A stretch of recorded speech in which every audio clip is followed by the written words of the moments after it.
Chapter 4 Thought and Purpose. Until thought is linked with purpose, there is no intelligent accomplishment.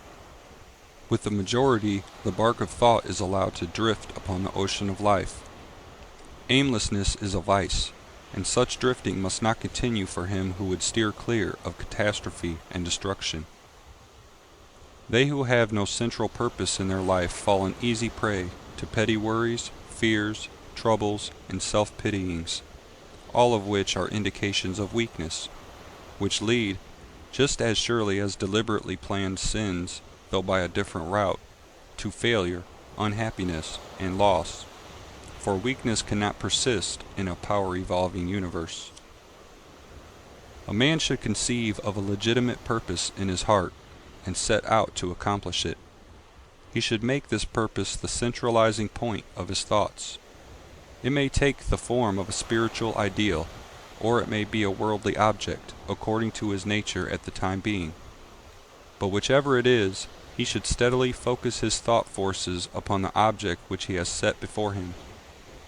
He should make his purpose his supreme duty, and should devote himself to its attainment, not allowing his thoughts to wander away into ephemeral fancies, longings, and imaginings. This is the royal road to self-control and true concentration of thought. Even if he fails again and again to accomplish his purpose, as he necessarily must until weakness is overcome, the strength of character gained will be the measure of his true success, and this will form a new starting point for future power and triumph. Those who are not prepared for the apprehension of great purpose should fix the thoughts upon the faultless performance of their duty, no matter how insignificant their task may appear. Only in this way can the thoughts be gathered and focused, and resolution and energy be developed, which being done, there is nothing which may not be accomplished.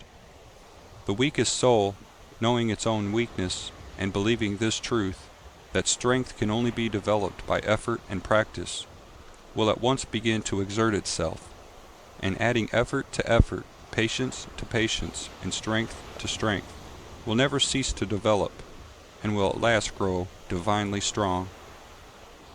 As the physically weak man can make himself strong by careful and patient training, so the man of weak thoughts can make them strong by exercising himself in right thinking.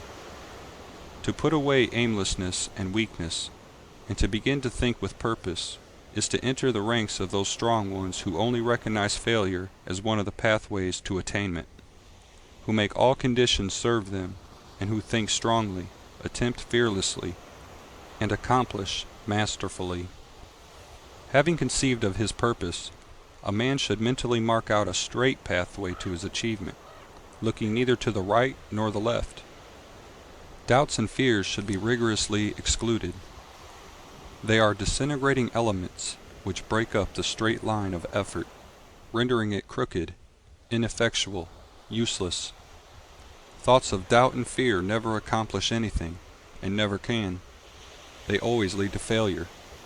Purpose, energy, power to do, and all strong thoughts cease when doubt and fear creep in. The will to do springs from the knowledge that we can do. Doubt and fear are the great enemies of knowledge, and he who encourages them, who does not slay them, thwarts himself at every step. He who has conquered doubt and fear has conquered failure. His every thought is allied with power, and all difficulties are bravely met and wisely overcome. His purposes are seasonably planted, and they bloom and bring forth fruit which does not fall prematurely to the ground. Thought allied fearlessly to purpose becomes creative force. He who knows this is ready to become something higher and stronger than a mere bundle of wavering thoughts and fluctuating sensations. He who does this has become the conscious and intelligent wielder of his mental powers. End of Chapter 4. Thought and Purpose.